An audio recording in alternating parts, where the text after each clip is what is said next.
ವಿಚಾರಕ್ಕೆ ಸಂಬಂಧಪಟ್ಟಂಗೆ ಸ್ವತಃ ಕೇಂದ್ರ ಸಚಿವ ಪ್ರಹ್ಲಾದ್ ಜೋಶಿ ಅವರು ಒಂದು ಸ್ಪಷ್ಟನೆಯನ್ನ ಕೊಟ್ಟಿದ್ದಾರೆ.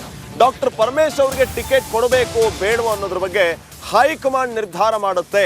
ಆದರೆ ಪರಮೇಶ್ ಅವರಿಗೆ ಟಿಕೆಟ್ ಕೊಟ್ಟರೆ ಕೆಲಸ ಮಾಡ್ತಾರಾ ಇಲ್ವಾ ಅನ್ನೋದ್ರ ಬಗ್ಗೆ ಸೋಮಣ್ಣ ಅವ್ರ ಜೊತೆ ಚರ್ಚೆ ಆಗಿದೆ ಅಂತ ಸಚಿವ ಪ್ರಹ್ಲಾದ್ ಜೋಶಿ ಅವರು ಹೇಳಿದ್ದಾರೆ.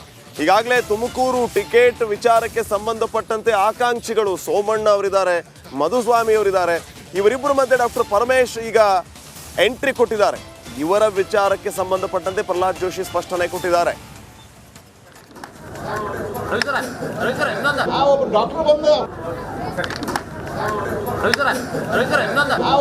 ಬಂದು ವೈದ್ಯಕೀಯ ಮನವಿ ಕೊಟ್ಟರು, ಅದನ್ನು ನೋಡ್ತೀನಿ ಅಂತ ಹೇಳಿ.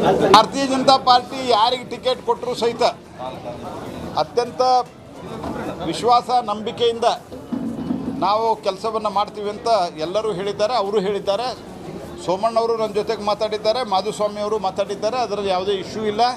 ಪಾರ್ಟಿ ತೀರ್ಮಾನ ಮಾಡ್ತದೆ, ನಮ್ಮ ರಾಷ್ಟ್ರೀಯ ನಾಯಕತ್ವ ತೀರ್ಮಾನ ಮಾಡ್ತದೆ. ಆ ತೀರ್ಮಾನ ಪ್ರಕಾರ ಎಲ್ಲರೂ ಹೊಂದ್ಕೊಂಡು ಹೋಗ್ತಾರೆ.